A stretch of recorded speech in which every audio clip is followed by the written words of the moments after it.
Hello student, आप सभी का स्वागत। मैं ताराचंद और आज हम बात करते हैं बीए पार्ट फर्स्ट ईयर का एक नया लेसन है। वो है मानदंड और सामाजिक मूल्य, अर्थात नियम, मानदंड और सामाजिक मूल्य। तो यहाँ पर सामाजिक मूल्य क्या है, इस बात की चर्चा आज हम इस लेसन के अंतर्गत करेंगे। ये बीए पार्ट फर्स्ट ईयर का और सेक्शन वी के अंतर्गत एक लेसन है जो सामाजिक मूल्य से संबंधित अथवा मानदंड, नियम क्या है इत्यादि।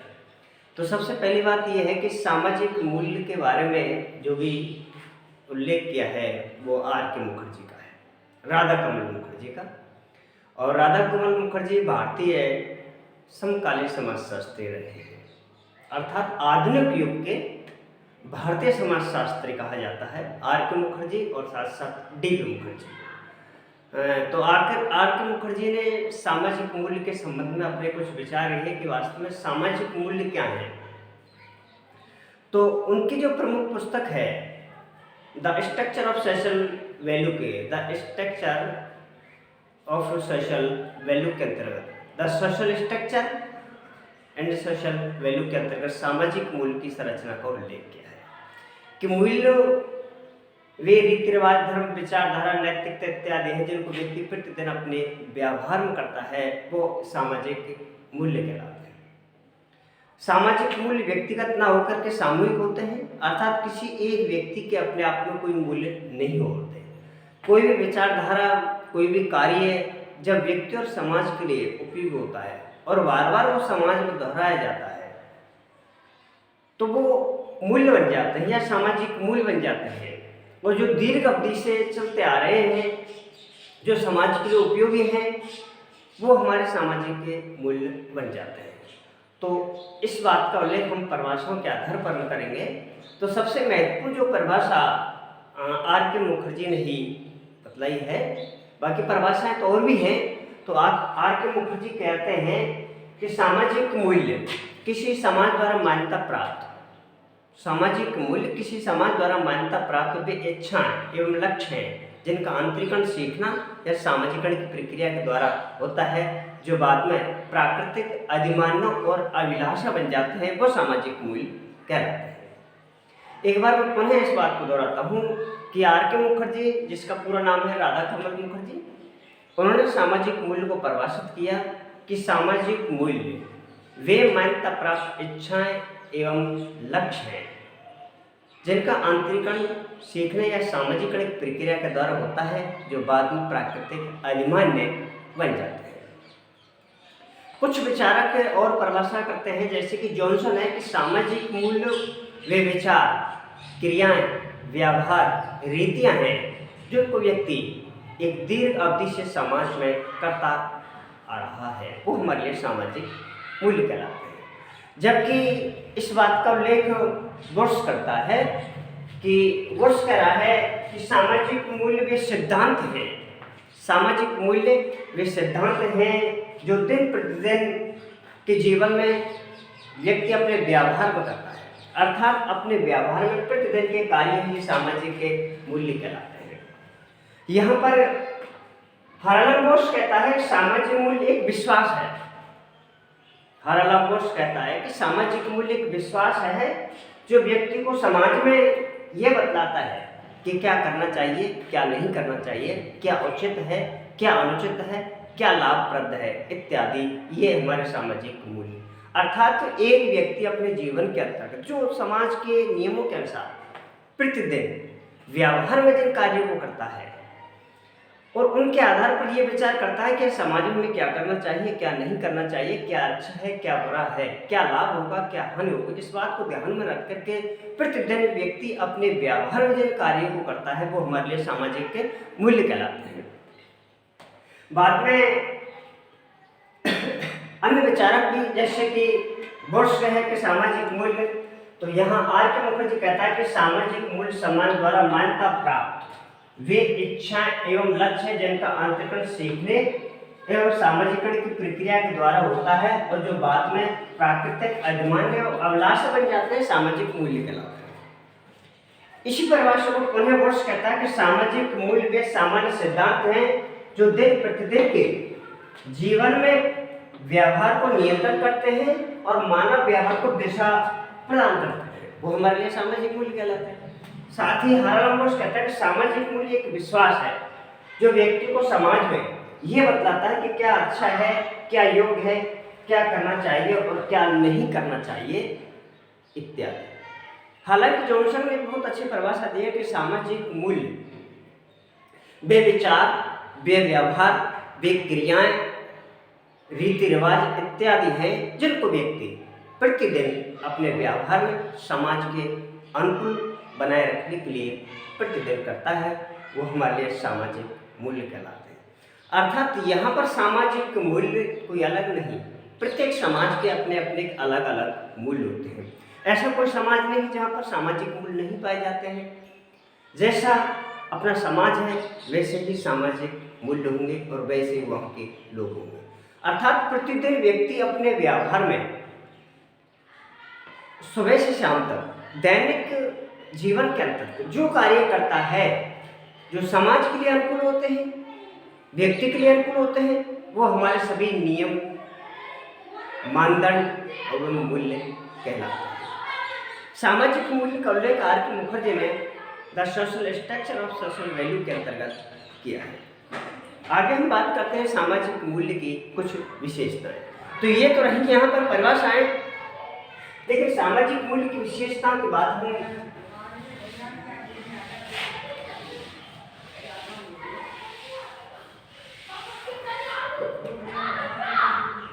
सामाजिक मूल्य की परिभाषा के बाद सामाजिक मूल्य की विशेषता। सामाजिक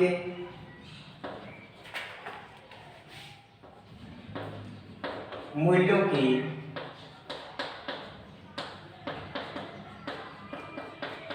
विशेषता है। तो यहाँ पर सामाजिक मूल्य की विशेषता एक नहीं बल्कि अनेक विशेषताएं हैं। पहला है अर्थ और परिभाषा के आधार पर सामाजिक मूल्य की निम्नलिखित विशेषताएं बतलाई है। नंबर 1, सामाजिक मूल्य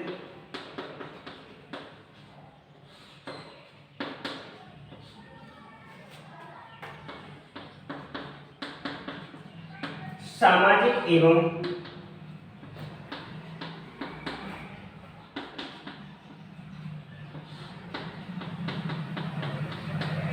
सामूहिक होते हैं।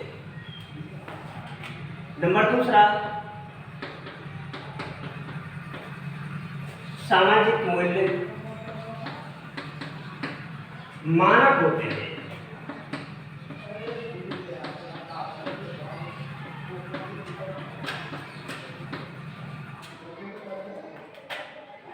नंबर सामाजिक मूल्य सार्वभौमिक होते हैं।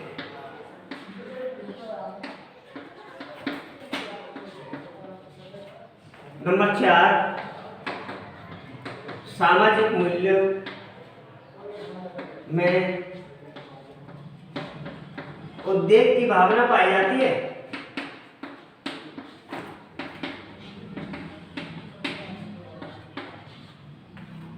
नंबर 6, सामाजिक मूल्य प्रत्येक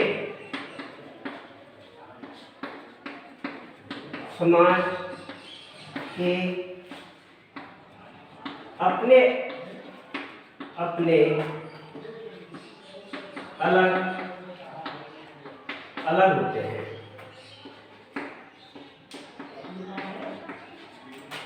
6, सामाजिक मूल्य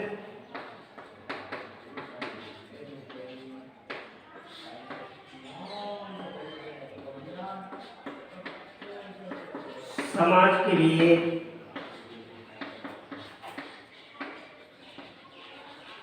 अनुकूल होते हैं। ये इस प्रकार से 6 विशेषताएं हैं। तो सबसे पहली बात कि सामाजिक मूल्यों के संबंध में जो भी विचारधारा आर के मुखर्जी ने बतलाई है, तो सबसे पहली बात यह है कि सामाजिक मूल्य सामूहिक या सामाजिक होते हैं। यानी मतलब है कि समाज के ही मूल्य होते हैं, व्यक्ति के अपने आप में कोई मूल्य नहीं होते। जो कोई रीति रिवाज जो कोई कार्य समाज के लिए अनुकूल होता है वो एक दीर्घ अवधि से चलता है, और वही विचारधारा, रीति रिवाज, धर्म, प्रथा, नैतिकता इत्यादि जो समाज के लिए अनुकूल होते हैं तो उसमें समूह की शक्ति मिल जाती है, और वही सामाजिक होते हैं। एक व्यक्ति के अपने आप में कोई मूल्य नहीं होते। नंबर दूसरा है सामाजिक मूल्य मानक होते हैं। मानक मतलब हम इनको माप सकते हैं, किसी दिशा के अंदर सही गलत का अनुमान लगा सकते हैं कि कौन सा व्यवहार अनुचित है, कौन सा व्यवहार करना चाहिए, कौन सा व्यवहार नहीं करना चाहिए, कितना सटीक है, कितना गलत है। इस प्रकार की विचारधारा सामाजिक मूल्यों के अंतर्गत पाई जाती है। अर्थात ये मापनीय होते हैं, किसी वस्तु के भांति हम उनको माप सकते हैं कि समाज में क्या करना चाहिए, क्या नहीं करना चाहिए, क्या अनुचित है, क्या नहीं अनुचित है। इस प्रकार की भावना इनके अंतर्गत होती है, तो हम इनका माप भी कर सकते हैं। अगली तीसरी जो विशेषता है कि सामाजिक मूल्य सार्वभौमिक होते हैं। ऐसा नहीं कि एक ही समाज के अंतर्गत ही जहाँ जीवन है वहाँ समाज है, और जहाँ समाज है तो वहाँ सामाजिक मूल्य है। अर्थात प्रत्येक समाज के अंतर्गत कोई न कोई रीति रिवाज, धर्म, प्रथा, नैतिकता, विचारधारा, जो कार्य करने के जो तरीके होते हैं प्रत्येक समाज के अंतर्गत पाए जाते हैं। ऐसा कोई समाज नहीं जहाँ पर ये सामाजिक मूल्य, नियम, कार्य प्रणाली इत्यादि नहीं हो। कम या अधिक मात्रा में जैसा भी समाज होता है वैसे उसके सामाजिक के मूल्य भी होते हैं। अर्थात ये एक सार्वभौमिक प्रक्रिया है सामाजिक मूल्यों की। दुनिया के अंतर्गत तो ऐसा कोई समाज नहीं है जहाँ पर सामाजिक मूल्य, नियम, परंपरा, मानदंड, कानून इत्यादि ना हो। प्रत्येक समाज के अंतर्गत अपने समाज और लोगों के हिसाब से हर समाज के अंतर्गत सामाजिक मूल्य पाए जाते हैं। चौथी है विशेषता सामाजिक मूल्य में उद्देश्य की भावना पाई जाती है। कोई भी कार्य उद्देश्य को ध्यान में रखकर ही बनाए जाते हैं। जिन कार्य समाज और व्यक्ति की, जिन कार्यों से समाज और व्यक्ति के लिए कोई लाभ नहीं होता, कोई उद्देश्य की प्राप्ति नहीं होते, वो नियम, कार्य प्रणाली नहीं बनाए जा सकते। अर्थात समाज और व्यक्ति को ध्यान में रखते ही सामाजिक मूल्यों का निर्माण किया जाता है, और व्यक्ति और समाज दोनों के लिए उपयोगी होते हैं, वही सामाजिक मूल्य कहलाते हैं। प्रत्येक समाज के अपने अपने अलग अलग मूल्य होते हैं। सामाजिक मूल्य प्रत्येक समाज के अंतर्गत पाए जाते हैं, लेकिन प्रत्येक समाज के अंतर्गत सामाजिक मूल्य भिन्न भिन्न होते हैं, एक जैसे नहीं होते। जैसे कि हम उदाहरण दे रहे हैं कि समाज के अंतर्गत अनेक जाति धर्म के लोग होते हैं, उनकी रीति रिवाज, उनके कार्य प्रणाली, उनके नियम कानून व्यवस्था अलग अलग होते हैं, एक जैसे नहीं होते। भारत के अंतर्गत अनेक जातियां निवास करती हैं। इन जातियों के अपने अपने अलग अलग नियम, कार्य प्रणाली, व्यवस्था, व्यवहार इत्यादि होते हैं। हिंदू धर्म और इस्लाम धर्म के अंतर्गत जो भी हम डिफरेंस देखते हैं, रीति रिवाज, धर्म, प्रथा, नैतिकता इत्यादि के अंतर्गत, ये हमारे सामाजिक मूल्य अर्थात कार्य करने के तौर तरीके के अंतर्गत जो हम भिन्नता देखने को मिलती है वो हमारे सामाजिक मूल्य है। तो प्रत्येक जाति और धर्म और समाज के अंतर्गत सामाजिक मूल्य एक समान नहीं मिलते, बल्कि अलग अलग जाति और धर्म के अलग अलग सामाजिक मूल्य होते हैं। अगला है सामाजिक मूल्य समाज के लिए अनुकूल होते हैं। एक बार हम बात करते हैं ईमेल डॉक्यूमेंट में, जहां सामाजिक तत्व की बात हम करते हैं। अर्थात सामाजिक तत्व ही सामाजिक मूल्य है। सामाजिक तत्व भी तो किसी समाज में कार्य करने के तौर तरीके थे, ये तौर तरीके ही हमारे सामाजिक मूल्य कहलाते हैं। लेकिन यहाँ पर सामाजिक मूल्य दो प्रकार होते हैं, एक तो बाह्य होते हैं, एक बाध्यता होते हैं। अर्थात उन्होंने बताया कि सामाजिक मूल्य दो प्रकार के तो होते हैं, एक तो सामान्य होते हैं, एक व्याधिक होते हैं।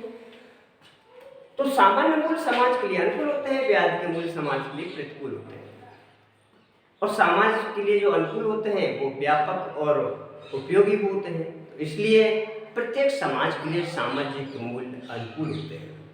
जो प्रतिकूल होते हैं वो सामाजिक मूल्य नहीं कहलाते। एक स्थान पर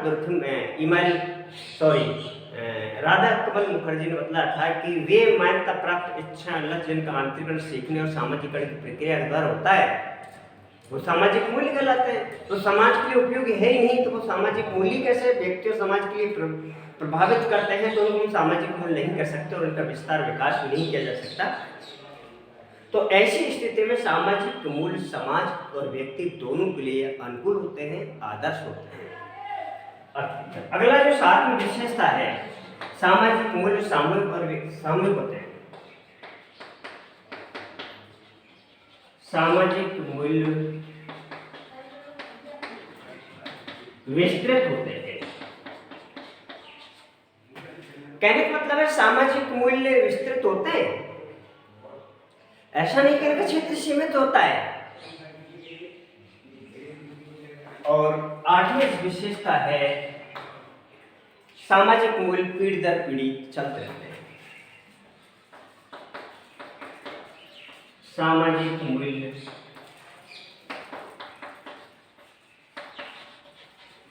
गतिशील होते हैं, अर्थात परिवर्तनशील होते हैं। समाज के अंतर्गत जो भी नियम और कार्य प्रणाली है वो पीढ़ी दर पीढ़ी, एक पीढ़ी से दूसरी पीढ़ी को हस्तांतरित होते रहते हैं, गतिशील होते हैं। इस प्रकार से ये हमारे सामाजिक मूल्य, क्योंकि पुराने जमाने के जो सामाजिक मूल्य थे और आधुनिक सामाजिक मूल्यों के अंतर्गत कुछ डिफरेंस देखने को मिलता है। हाँ, कुछ परिवर्तन देखने को मिलता है, लेकिन हम सामाजिक मूल्यों को एक पीढ़ी से दूसरी पीढ़ी को हस्तांतरित करते हैं, अर्थात पुरानी पीढ़ी से नई पीढ़ी को, नई पीढ़ी से आगे, इस प्रकार से पीढ़ी दर पीढ़ी ये सामाजिक मूल्य हस्तांतरित होते हैं या सामाजिक मूल्य गतिशील होते हैं। इनमें समय के अनुसार परिवर्तन होता रहता है। इस प्रकार की विचारधारा राधा कमल मुखर्जी की है और उन्होंने अपनी प्रमुख पुस्तक the structure of social value के अंतर्गत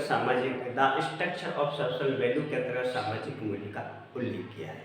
आगे हम बात करते हैं सामाजिक मूल्य की आवश्यक तत्व या आधार।